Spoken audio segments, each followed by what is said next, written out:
you're teaching your child not to have self-control. You think so? Absolutely. I think I got self-control.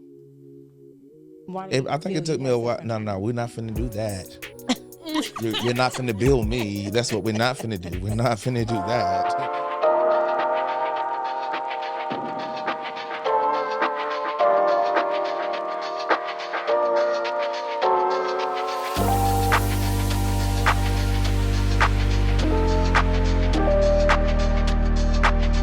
So we're trying to create some type of ambiance in the room because of our guest this evening. But in the meantime, between time, I am your host, LaCheston, and you're back for another episode of the What You Mean podcast. And we are here for Industry Monday. And I'm here kicking it with my co-host, Monique, aka Mo, aka the stylist, and aka your co-host for today. That's what it is, man. We sure appreciate y'all. And as always, man, y'all know I had to give y'all my disclaimer at the beginning. I'm not going to ramble too much. But we got an awesome guest, man. A lot of you are going to know her face. A lot of you are going to actually know her name. She's on billboards, magazines, city council. Everybody know her. So without further ado, can you tell the people who you are and tell them where they can find you? Yes, I'm Crystal Mullen Johnson. I am a licensed clinical social worker in Birmingham, Alabama. I have a mental health private practice, Strive Counseling Services. LaCheston definitely misrepresented me. No, I am not on the city council in the city of Birmingham. However, I am an entrepreneur. I also have a mental health nonprofit, which you will have an opportunity to learn more about today as we are raising awareness about mental health. That's what's up, right? I always know you gonna give a hell of an introduction. I know that's coming each and every time. So first and foremost, I want to say thank you for coming. Thank you for being here. Absolutely. I want to give a special shout out on this evening to my stylist, man, my homie, Mo, for stepping in and doing a thug there's on this evening. I do think that the conversation on this evening is going to be pretty dope. So I'm not gonna even lie to y'all that's listening at home, or if you're watching right now, I'm going through my phone trying to find my paperwork for her. So, and the crazy thing is, she's actually one of my most faithful clients. Absolutely. She's gonna book me every single year. Correct. So when I go through my business email, not only am I seeing trying to look for a script, I'm seeing answers to responses. I'm seeing quotes paid. It's just, it ain't gonna be no there. No, that's a quote. That is not. How about I just? Did you tell them how you Would you harassed like me? for me to kick it off? Yeah. You go ahead and do your thing while I'm trying to find this, cause So let's start with an icebreaker. I love icebreakers. she already got it. I start with, and this is something I do when I am facilitating DEI workshops. So I always start with an icebreaker, just to read the room. Let's do it. So let's do that. So if you could choose any superpower, what would it be? Personal gain or for the world? And we're gonna answer too. So Hit her over the head. we're not gonna leave you out there hanging. I would say resilience. Okay. Yeah. I mean, resilience is very important to have, and that's personal gain because I know if I'm resilient, I can overcome any difficulty. I know I can bounce back during any challenging time, any challenging obstacle that I'm faced with. I can recover for that, and I think that's priceless. So yes, what you're choosing as a superpower? I am. Out of all the superpowers you could have, I definitely would like resilience. I guess that's the and real. I would like resilience lifelong. I guess that would fit into the realistic superpower. Correct. So what unrealistic superpower would you want to have? Yeah, Crystal Mullen Johnson. Unrealistic superpower. Yeah. Like when I was a little boy, I used to wish that my pinky was made of gold. Oh. My fingertip. Okay. And anything that I wanted to touch, that's what it would turn into. Okay. Literally. I think that's some type of Midas or something like that. Or some other, maybe. The power and the Midas touch, yeah.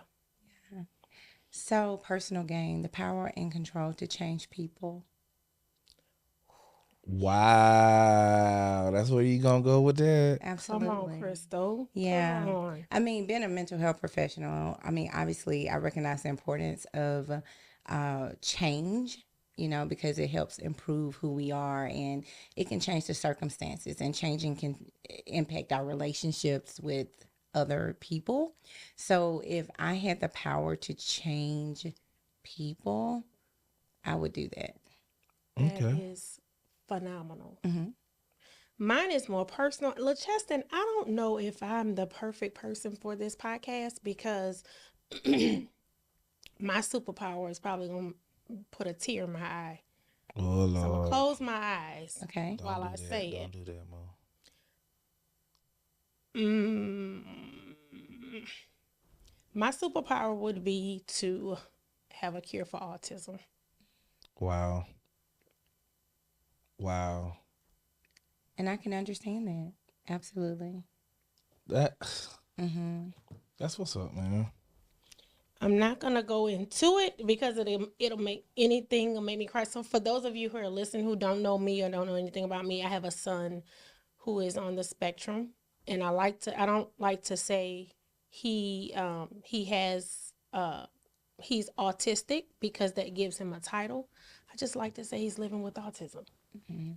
And I Gotcha. learned that from working with people in the HIV community because they don't like to say that they have HIV. They are people living with HIV Hmm. because that doesn't make them who they are. And autism doesn't make Bryce who he is.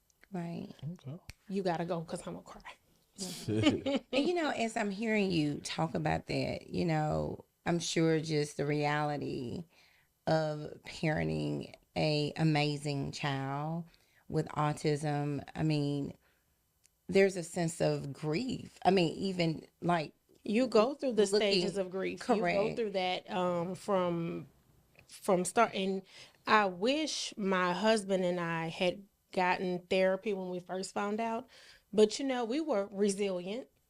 And I have this motto: I'm gonna give myself 8 to 9 minutes to cry about it, and then it's time to boss up and figure out how we gonna handle it. And I understand that. And Yeah. so I don't bask in that the sadness long because I'm always looking for, like I was telling you earlier, I'm the fixer. So I'm always looking for a way to to fix things. Hmm. And Justin to tell you when he comes with an issue, I'm like, okay, I hear you. Let's think about it. Okay. Okay, we through talking about it. Okay, let's talk about how we're gonna fix it.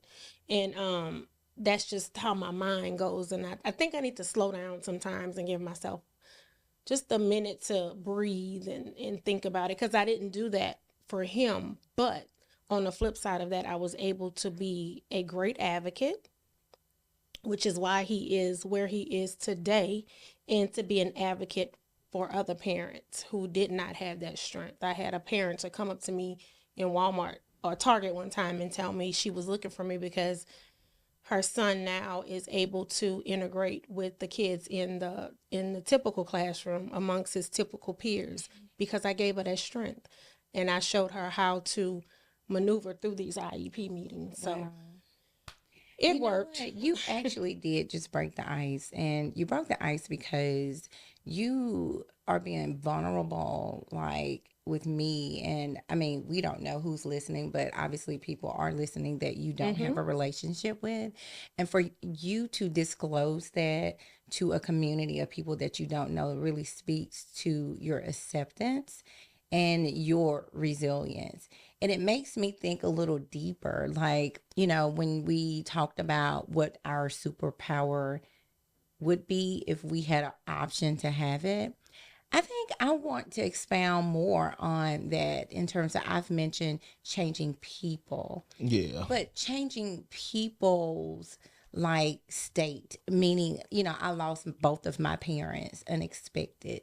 So if I can change the fact that they are deceased and they could be here with me today, I would do that.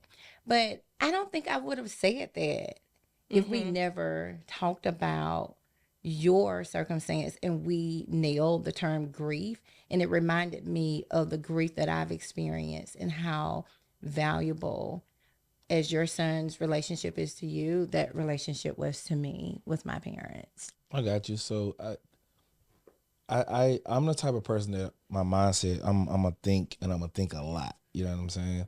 I don't think I probably shared this type of realm with you, even when it comes to this type of conversation. But I'm hearing you said that if you had a superpower, that would be to change people or change the state of something. Um, and nobody wants to lose their parents. You know what I'm Correct. saying? Like, Mm-hmm. so please hear me for what I'm trying to say, for what I'm trying to say. Mm-hmm. Like, when we get to, if we watching like these sci-fi movies and all these other different things we see on TV, a lot of movies, the protagonist is always somebody that's trying to change something that is natural. It just naturally happens. And they always want to change that narrative. You know what I'm saying? And that makes them a protagonist. You know what I'm saying? It's not that they're maybe wrong. It's just their ideology and philosophy behind whatever that issue is. They feel like it should happen like this. So this is my question. With all that being said, if you had the power to be able to bring your parents back, right? Mm-hmm. That means that ultimately your parents would never die, right? So if that be the case, do you feel like that would be something that they would want? Actually, I don't, because I think my parents prepared us for life I got you. in the event that they did pass away. And I do believe whether I would want to accept it or acknowledge it, both of my parents were ready to make that life transition. Okay. And I also must acknowledge that if they would not have passed away, I may not be the person that I have become. Got you. Okay. It really accounts for who I am today. That goes back to that resilient word that you brought up. Correct. I got you. And I have had my mother-in-law who passed. She came to me in a dream, and I don't want to get too far into, because this conversation can really go deep, deep, deep. But she came to us in a dream and was like, "I need y'all to stop, me and my sister-in-law, stop crying. I'm okay, and I'm not coming back, Right. but you're gonna be okay." You know, because they're happy where they are, and that's what gave me peace. Right. I mean, grief is very difficult for many, and it's a natural process that we should go through. And some people postpone that process because they have complicated grief, and it becomes complicated when they don't give themselves permission to grieve. And you were just like touching on that a little bit, and that looks like carrying guilt and the distortion or belief that if I move on, I am betraying that person. That means that I don't love that person. And that's just not a reality. What we have to reflect on is what has been your experience with that person while they were here on earth. Yeah. We have experiences that teach us the value of the relationship that we share with those persons in our life or people in our life. And that's why I really encourage people in the state of being to be present and to cultivate those relationships, because memories are valuable in helping us grieve. And when we grieve, it's not just an emotional process, it's a psychological process. And there are different stages that you go through. And for some, acceptance is like big, it's difficult, but it's necessary for us to heal and to learn to live a healthy life without the person that we have lost. Okay. So with that being said, I'm glad this is going to be a follow up question, and then I'm going to switch gears. Okay. Sure, of course. So, you know, she just expressed, about a dream that she had. You know what I'm saying? Then you talked about a psychological state. So how do you, as a mental health therapist, how do you bridge the gap when it comes to spiritual, religious, excuse me, spiritual, mental, and religion. Like, are those lines like clear when it comes to the line of work that you have, or are they often blurred? Like, what are some things that you, and I'm only asking this because of what we're talking about now, which is the one I'm saying, once you respond, we need to change gears, you know what I'm saying? Yeah. But I mean, obviously, I'm not a spiritual counselor, so I would not be able to address, you know, the spiritual component right. of what you're experiencing in terms of that loss. However, when you speak about a dream, the first thing that comes to me is what's embedded in your subconscious. Okay. So these are very things that you could have been thinking about. You know, they have been suppressed, buried in your subconscious that surface during, your REM sleep, rapid eye movement sleep. So, I mean, that's how I would refer to that. And we could process, that dream that you have and uncover the emotions that possibly have been unresolved to help you work through grieving in a healthy manner. Okay. So I know for y'all, bro, just to let y'all know, we went in like real deep, real fast. Wasn't supposed to go that fast. Sorry for taking y'all that fast. So just back to you on the hindsight of things. What's going on with Strive? Like, what's new with Strive? You gave me opportunity to come to the open house. People showed up that loved you, supported your business. You know what I'm saying? I got the opportunity to just see a mixed, diverse group of people, to know that, your reach stretched beyond just our community. You know what I'm saying? There are other people that are actually reaping the benefits of Strive Counseling and Crystal Mullen Johnson. So, like, what's up with that, man? What's going on there? Yeah, we are making an impact, which is most important. We are experiencing a mental health crisis in our country.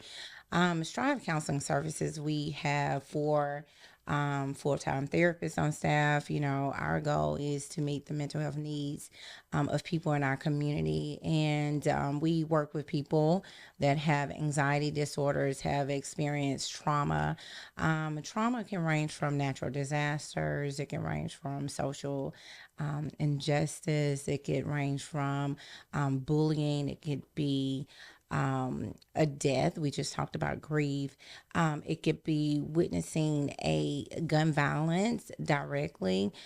Also, witnessing trauma vicariously. It could be sexual abuse or physical abuse. So, I just wanted to kind of provide some examples of trauma, because I think people are troubled when I say the word trauma. They're like, I never experienced a trauma. Okay, let me help you understand what that means. Gotcha. So we work with people that have trauma as well.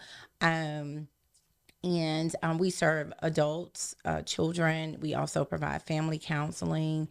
And ultimately, we just want to make sure we are addressing the mental health needs so people can learn to live a healthier life. We provide evidence-based counseling services. We use cognitive behavioral therapy is to help individuals recognize their negative thought patterns, which helps improve your emotional and behavioral responses. And it also helps reduce symptoms of depression and anxiety and help manage stress better. So, Strive, we are located downtown Birmingham. On 2nd Avenue North, and we're growing. We're expanding. We offer telehealth counseling. We know that that's a convenient way of people receiving services. COVID-19 taught us you don't have to be in the office to receive professional services from a general practitioner or a mental health provider or an educator. Right. There are ways to connect and to meet your needs, whether it's educational or mental or physical. And also, did you want me to talk about nurture, or you want to just like? That's the nonprofit, right? Yes. I Yeah, mean, we can circle back. I mean, okay. So, we were talking about our superpower, right? So, I just think we should bring this kind of full circle. So, I am from Demopolis, Alabama, which is, I mean, some would identify, I guess, rural, but population of about 7,500 people.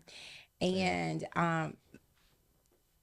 I had a really good childhood, I would say, up until I would say what I would consider trauma. My mom dying unexpected at the age of 14 years old. Well, I Wow. was 14 years old. I'm sorry. But my mother was 49. That's very young. Mm-hmm. My mother had a social work background. My father was an entrepreneur, which really explains why I pursued this field, like the entrepreneurship and my mom's educational background, like those coupled together, like it was a no-brainer for me to be a independent practitioner. However, going through that unfortunate experience, obviously I experienced grief, but I didn't know what I was going through. There was no, I didn't have the term to label my experience with. I mean, my school counselor did not, talk to me about my emotions, my family members, or no one talked to me about the opportunity to to pursue therapy. So I did what most people do. We use our maladaptive coping skills. I mean, I was very active in college. I was on the dance team. My dad paid for me to travel. I You went to can't Rome. dance, man. Go ahead. We'll Absolutely. save that for another Well, yeah, yeah, podcast. that's another conversation. But I was very engaged in that. I played in the band. I played basketball, softball. I mean, I ran track. But that's how I cope with my emotions. And it wasn't until I arrived at Alabama A&M, a historically black college, where my mother, her two sisters, and my great aunt graduated from, that I realized that I was experiencing extreme loneliness and sadness, and it was unshakable. And I met some spiritual mentors once I got connected to the spiritual community, Union Chapter Baptist Church in Huntsville. I was learning more about me and on this process of self discovery and pursuing the field of social work, that I was grieving and experiencing depression. And I started my journey through therapy there. So, having said that, I knew I was going to start my mental health private practice because it was something I was very passionate about. But then I realized that there was something missing. I recognize that historically marginalized communities suffer the most. They suffer the most because of inaccessibility. There's a lack of education about mental health conditions. And that's what I was experiencing. I was like, oh, I'm from Demopolis. I mean, I was in a historically marginalized community. Yep. That's why no one talked about mental health. So I have to do something about that. See, we are more impactful when we recognize that there's a heart matter. There's a heart matter and there's a mind matter. Okay. So the heart matter for me was to heal the community, specifically focusing on the historically marginalized community. So I accept insurance, at Strive Counseling Service. So we accept obviously TRICARE, United Healthcare, Blue Cross Blue Shield, Evernorth, some of those primary insurance providers. But I wanted to focus on providing affordable services to those that are uninsured. Mm-hmm. And I also wanted to provide community education to those that were unaware of mental health and mental illness. And I wanted to improve accessibility. So that's how I came up with Nurture of Alabama. So it was branched off from Strive Counseling. I initially started offering free community mental health awareness sessions for my private practice. And basically, I was using my funds. I didn't have any city funds, I didn't have any grants or anything like that. The money that I earned in my business, the revenue I earned in my business, I was pouring in the community. And my CPA told me it's a no brainer. You need to start your nonprofit, Mm-hmm. because I was given to other nonprofits. So that's when I decided to branch out and develop Nurture of Alabama. It's a brick and mortar. We offer counseling services. We offer mental health support groups. We have a partnership with Jefferson County Family Court.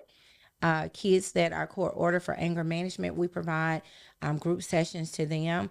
And we also have a community mental health awareness initiative where we provide monthly sessions at the central location, downtown library. And I hire practitioners, whether it's medical or mental health practitioners, to talk about trending mental health topics. So we do that throughout the month. Well, I would say from June to October. And upcoming in May 19th, we have our community mental health day. It's a partnership with the mayor's office, and we will have 40 plus community organizations set up as vendors to share community resources. We will have food trucks on that day. We will have music. We will have panelists talking about mental health topics. We have heard about the rising fentanyl epidemic. We'll have someone talking about adverse childhood trauma. We'll have someone talking about conflict resolution.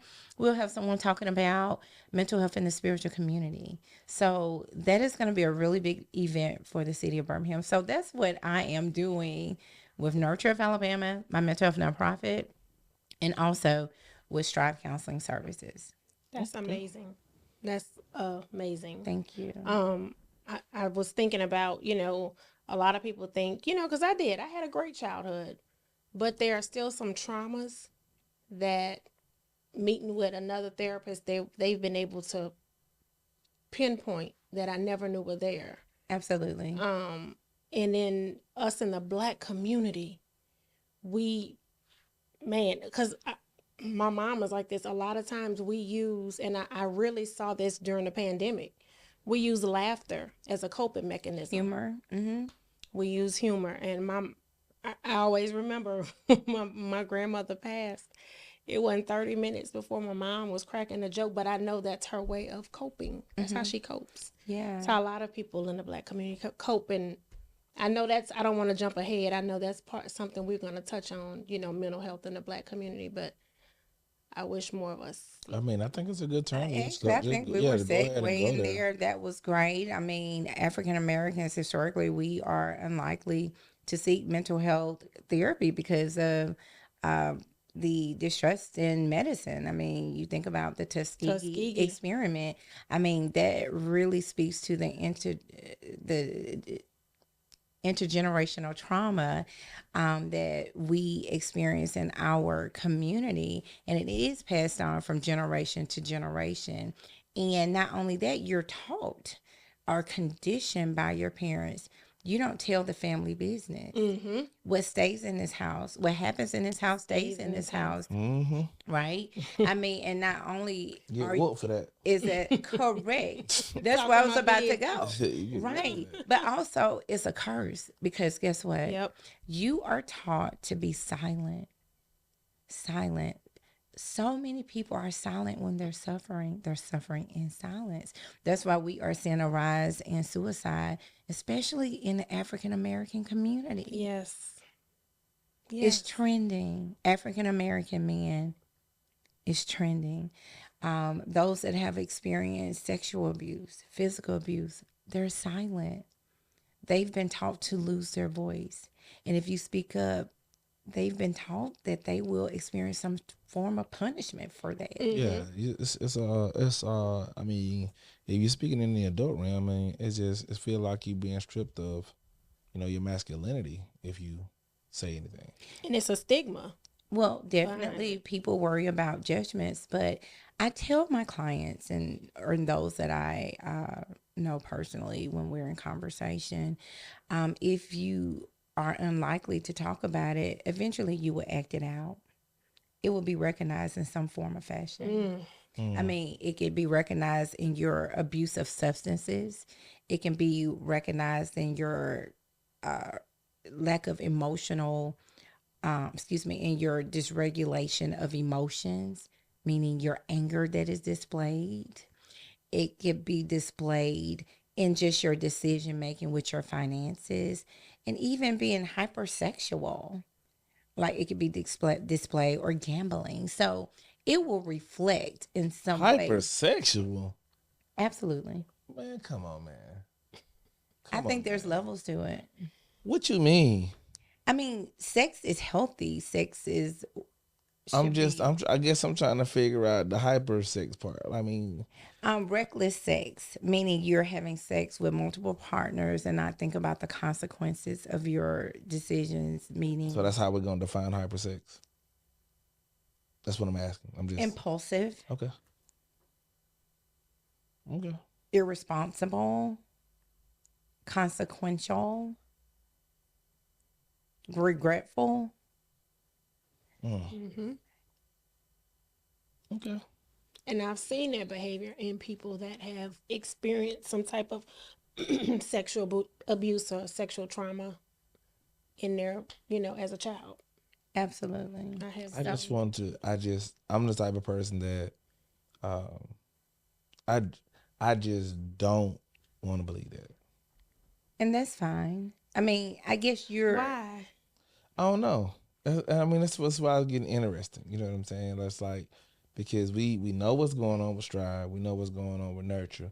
So now the listener just want to hear as a black professional, like there are things that we, the normal people, the normal consumer, deal with on a daily basis that just have not been paid attention to, and it hasn't been paid attention to because of multiple reasons.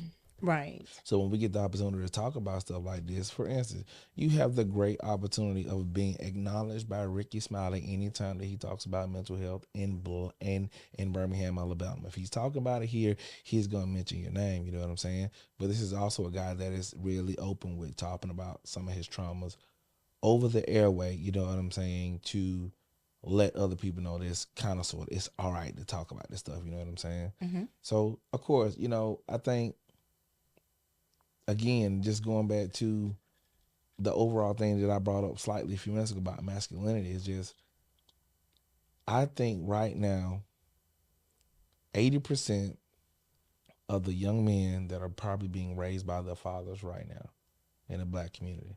And I'm gambling here because I'm not sure if that is an exact number. I'm not saying I ain't read in some book to say that this is a number. I'm just throwing something out there. This is kind of sort of like an opinion.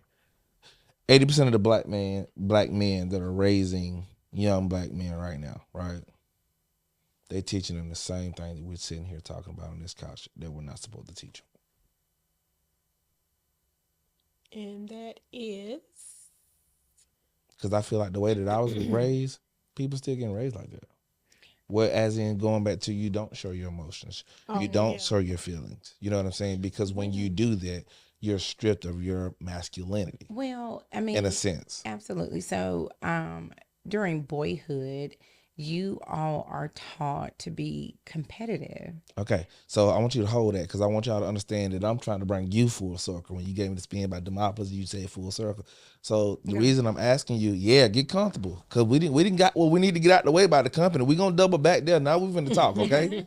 You know what I'm saying? Sure. So what I'm saying is when it comes to being so-called quote unquote maybe stripped of your masculinity or whatever because of the way that you were raised, like when you said hypersex, it made me go back to that same block, the start block, because we were told as young men that if you weren't smashing a couple things, you wasn't doing nothing. Mm-hmm. And I'm just willing to bet my bottom dollar that at some point in time, the father, the dad figure, yes, their narrative is going to change on what they're telling their son. But at some point in time, they just telling them, yeah, you need to make some shake. Mm-hmm. And I can understand what you're saying, but you're teaching your child not to have self control. You think so? Absolutely. I think I got self-control. Why do you I think feel it took you me a have while. self-control? No, we're not finna do that. You're not finna build me. That's what we're not finna do. We're not finna do that. Okay, well, I mean, I totally understand your perspective. And, one of the key conversations I have with my son is about self control and what's natural. It is natural to be stimulated when you look at a girl. Okay. I mean, you're understanding your body better and you're going to feel sensations in your body, but you are not wise or have the wisdom to understand sex. Okay. You don't have the wisdom to understand female reproduction. I can talk to him about that, but if there's impulsivity and a lack of self-control, he's more than likely to make a reckless decision. Okay.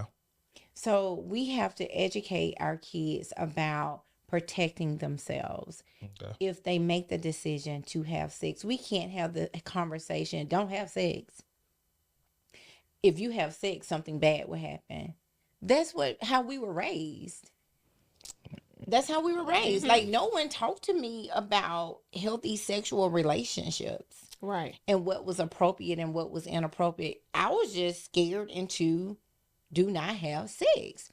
But the conversation with my son is, okay, Ethan, it's natural to feel this. Okay, I understand that you may masturbate, but don't watch Pornhub because you lack the self-control to know when to stop, because you can go down a rabbit hole and it can become an addiction. And can you distinguish what's appropriate porn from inappropriate porn? Meaning, if you get child pornography in your hand and is shared or discovered, you can be penalized for that. Oh, you going to jail? Correct. But Yeah. if you don't have these conversations with your kids, we have kids exchanging photos of girls that they've shared in private with supposedly a boyfriend or just a classmate, and it goes viral. That's child pornography. You know what? The only Right. place I've seen that is on TV. No, that's a reality. That's not just on TV. These are issues that people are dealing with. These are student mental health problems we're talking about right now. These are impulsive decisions. These are issues that we're talking about where kids don't have the emotional regulation to understand the consequence of their behavior and how it impacts someone else. And what she's saying is, she's not saying that hypersexuality, right, Correct. is just because you experience it, you had some type of trauma. No. It's not a all Right. one size fits all. Mm-hmm. You could experience it, but just how boys think. You just sometimes they out of control. But that doesn't necessarily mean, because I kind of thought you might have thought that if you do, if you're having sex, if you're having hypersexuality experiences, like you're just out of control, you're doing this, you're doing that. Well- that means that well, you've had some type of actually, trauma. Not I just don't feel necessarily. like I think that if I'm trying to tie it together, I think that what you're trying to say is that hypersex can be attached to a trauma. It can. That trauma can be attached to the fact that, yeah, this is what uncle and dad and them told you to do, but they didn't understand that they were dealing with some type of trauma that made them even tell you that. You see what I'm saying? That's what I'm trying to say. Could It's be. because that's where we got it from. I mean, It didn't just happen because, and I'm not saying, and I know what you just told me, like, everything is, don't try to put everything in one bubble, because it's not in one bubble. You got your different things that could cause whatever the case may be. But I'm saying for some people, as far as hyper sex, and my man, it's like, it's just because that's what you were taught. It wasn't necessarily attached to a specific trauma. well, taught and exposed too. I mean, there are young boys that are encouraged to have sex with older women, Yeah. That's how you right? get your wings. You gotta fly. You gotta Okay, fly. but you may fly, but you have been exposed and you're experiencing something beyond Hold on, let me say your something. level Hold of on. intelligence to That deal with. if that came out wrong, I didn't mean it in the wrong way. I was just trying to add some type of little humor in there, whatever the case may be. But continue. Go ahead. I'm sorry. And I mean, there are young boys that are molested. It is considered. Is that by law though? I'm being real. It- I'm So saying you think just because it's a boy having a sex with an older woman, it wouldn't be considered the woman molesting the little boy? That's what was the was it Mary Kay Letourneau? What's her name? that had the sex with the younger boy. Man, that's a million of them right now. Yeah, that she was charged for that. The teacher, she was a teacher. But that's by law, though, right? Yeah, I mean, Did the little boy want her to get in trouble, or does he not know any better? And I'm not justifying anything. I'm making conversation. Even if it's free will, and that woman is of age and she recognizing that she's taking advantage and she's having a sex with a child. Okay. It Now is illegal. now we're looking at it totally different, because I think where I'm going with this, I'm hearing what you say, and in our community or some communities, that's taught like, if this is the situation, you should take advantage of that situation. But that can be damaging to someone's mental health in their adult life, because now they're obsessing about sex at a very young age. Okay, they're impulsively acting out the behavior with kids their age, and it's inappropriate. Okay. Are you following me? Yep. So this is where it becomes problematic. It causes interferences with their functioning. They're preoccupied with the thought of sex. Now, you being a man, I know it's like, what do you mean? I love sex. Women love sex too. Sex is great. But also you have to have self-control, and you also have to have rational thoughts in terms of your decision making when you are making that decision. Again, literally, I'm not saying that anything. I know what you're sharing with us is completely solid. I'm just connecting it to things that I've heard when I was growing up, or whatever, just to put it out there to see, again, what your response will be, and what we can kind of sort of connect these issues to. Because I had a frat brother, DeMel Coleman, to actually come in here from our first season. Me and him talked, and I had to cut it short because he was starting to really hit the nail on the head about certain little things that had happened, but I didn't really realize what was happening. And he was just like, it was coming out left to right, and just got to a point where I was like, all right, cool. You know what? We're going to have to go ahead and bring this one to an end, blah, blah, blah, blah. Because now he really got me thinking, you know what I'm saying? Yeah. To see past what you really need to see past, if that makes sense. So I don't want you to think, or the listeners or anybody that is listening to this, to think that I'm blessing any wrongdoing, because at the end of the day, wrong is wrong and right is right. Well, I just hope, most important, what can be taken away from this conversation is a healthy conversation between parents and their children about sex. And what I hope that can be taken away from this conversation, especially with our male listeners, I mean, it's okay to teach your son to be competitive. Also, it's important to teach your son like self-control as well. So those are the important things to take away from the conversation. I think the self-control for and y'all correct me if I'm wrong, man. The comments wide open, man. Y'all know I love to hear back from y'all. But I think the self-control comes from just being raised by a man. And when you're being raised by a man and you see what he doing, like if you see a grown-ass man that's in the house with his child, I mean, we're talking a unit family. We're talking mama, dad, the kids. That child is going to treat women the way that the father treats the wife. And I think a lot of people like get things totally like misconstrued, because I don't have any kids that I don't understand or see or know. But at one point in time, I was a kid. So you saying that if a child is raised in a two-parented household, that they are more than likely to treat a woman with respect?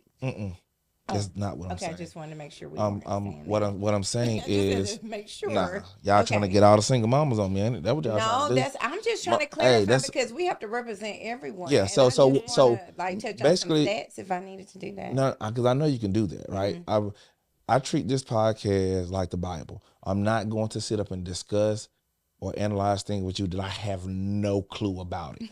I'm not going to do that. You know what I'm saying? Because I make myself look like an ass. What I'm saying is, at the end of the day, I remember grandmama told me, I'm going to raise you to the best of my ability, but there are some things that I cannot show you, because I can't show you how to be a man. And grandma dug in there and raised me. You know what I'm saying? So I'm not saying it from that aspect that I would have been better or worse if I more so had my dad around, because I can't really fault him or whatever, but my mom dated somebody who really stepped into the role. Good. That's Like beautiful. he was cool. He got his downfalls like everybody else, but I played football from the time I was in the 9th grade. You know, well, from the time I was 4 years old up until I was 21. He came into my life when I was going to the 9th grade. Never missed a football game. Wow. He has never missed a football game. So, you know, but a lot of his ways, I picked him up. I picked up a lot of his ways, you know what I'm saying? So all I'm saying is at some point in time, that male figure that has that influence over that, whoever it is, your son, your nephew, whatever, you know what I'm saying? Like, yeah, sons that love their mamas, they learn how to protect women. Mm-hmm. That's what it do if you're a single mom raising, you know what I'm saying? Like you learn how to protect your mom.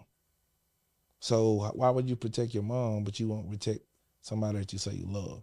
So I'm not saying that it's a man or a woman thing. I'm just saying like more so what guys tend to lynch to. We always look for a dominant male figure to hold on to kind of sort of be there to guide, answer questions. It's just always, that's how I'm conditioned. I was in the military. I didn't hang out with my peers. I hung out with somebody who's like 20 years older than me, a higher rank than me, that could teach me and tell me right from wrong because he knew I was going to do stupid stuff. So tell me how to do the stupid stuff because you know I'm going to do it anyway. Mm-hmm. And that's what I lynched on to. Same thing in every other life, even when we got to the church.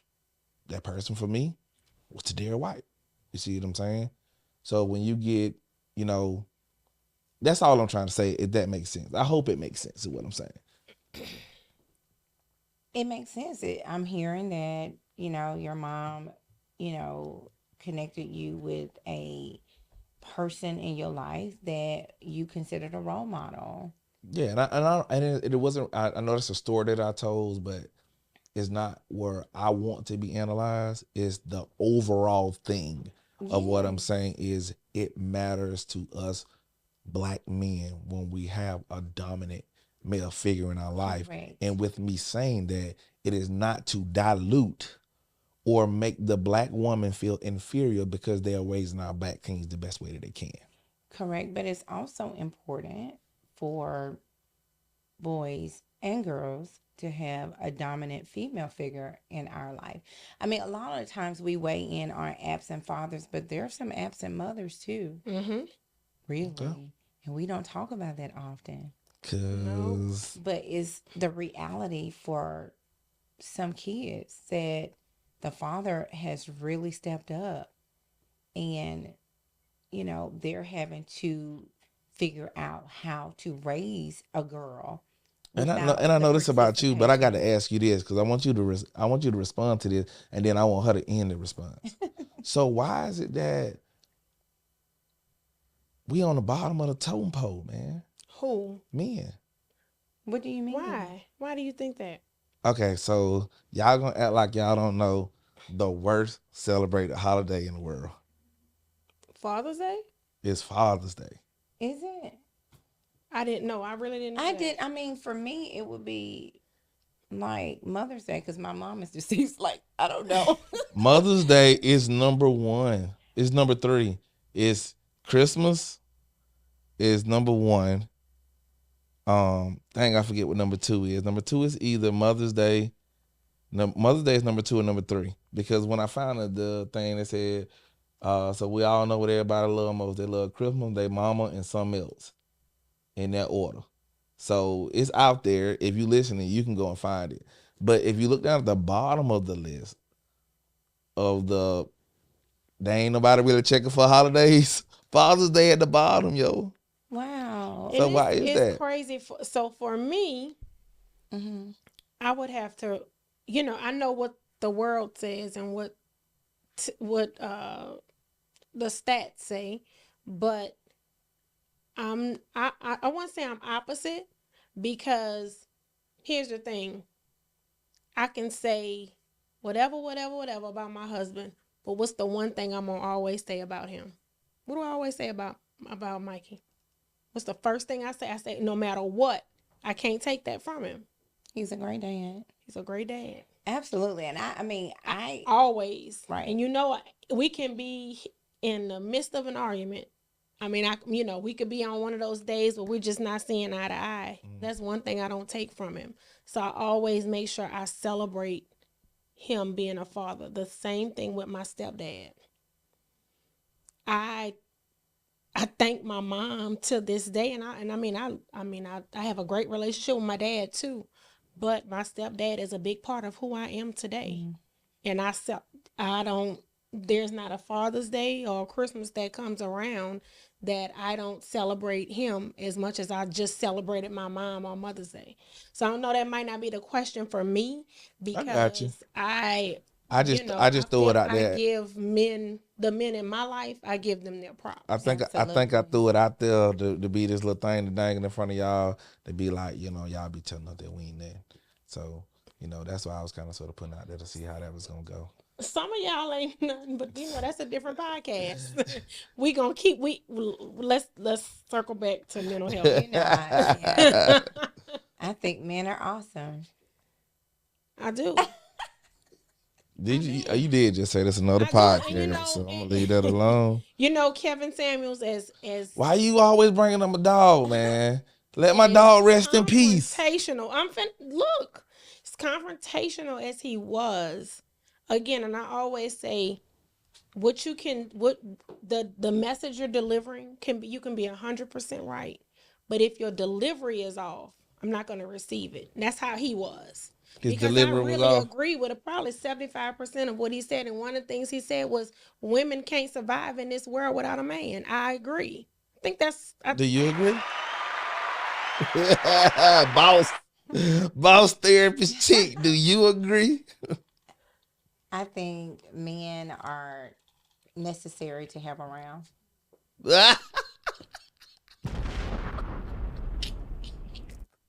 Lord, I'm glad we coming to an end. What the hell does that mean? I'll just leave it at that. I don't understand. Why not? You done laid everything else out that I asked. Well, you done gave me stories. You done been analytical. You done divided this, carried this over, rounded it uphill. We need each other. We do. I think there are men on this earth that possess great leadership skills. They, fuel us, they provide the validation, the external validation that we need. Okay. They could be resourceful. They can be resourceful. Great providers. Not they are, but they can be. They can be. You too. They know how to. They know how to fill a need when a need needs to be filled. I think that's the mental for your behind, ain't it? But seriously, I think it's necessary to have men around. I have some great men in my life. My son's father is he extraordinary. Tall? Is he tall? Who? Your Ethan's father. He's tall enough.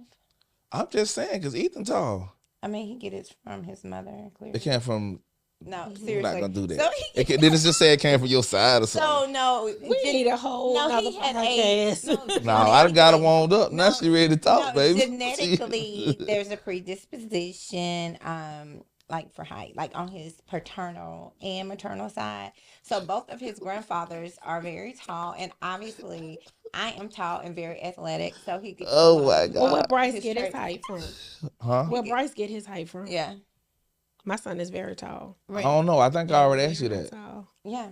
I don't know. You got it from your side? I don't know. So round of applause for the men on the planet. Country men. Okay. That's enough. She can be so funny sometimes. Yeah. Look, man. I didn't talk about the shirt. Yes, you did. I did not. I talked about nurture. I thought that's what the shirt was about. No. Tell us about the shirts. Okay, so and hold on. Nurture. I got one. I'm gonna do one even better for you. Mm-hmm. You're gonna take us out on that. You already told us what nurture is. Okay. So we're gonna get ready to get out of here. Okay. But as we get ready to get out of here, I just want you to tell the people one more time who you are, where they can find you, and this dope merch that you bought in here as we get ready to go out as well. talk about your shirts, and also tell the people where they can find them. In your book. Oh my God, I didn't talk about my book. Okay. So you can find me on Strive's website, www.striveBHM.com. Also Nurture's website, www.nurturebham.com. We are having a mental health awareness campaign. If you visit our website, as I mentioned, www.nurturebham.com, you can purchase one of these shirts. Real friends check in. We got to check in on our strong friends. Yes. We also have Mind Your Mental Health, which is important. And also, we have this flyer, Talk to Me, I'll Listen. 100% of the profits goes to the nonprofit. So the t-shirts are $25. So please visit our website and purchase your favorite tee. There's a limited supply available. Also, I am an author of the 21-Day Journey to Strive for a Healthier You, which is a mental health book that guides you in addressing mental health issues that you are unlikely to talk about.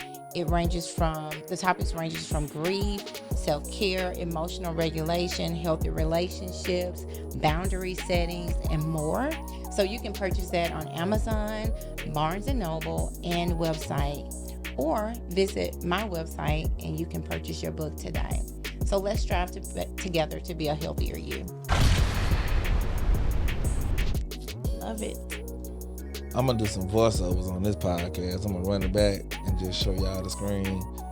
Y'all going to see my facial reaction to her talking, and I'm just going to put some words up on the screen. It ain't going to be what's to be said unless you go listen to this or you heard it here. That's how you're going to figure it out. But in the meantime, between time, man, thank y'all for listening, man. I hope that you got something from this podcast, man. This was actually a really good one.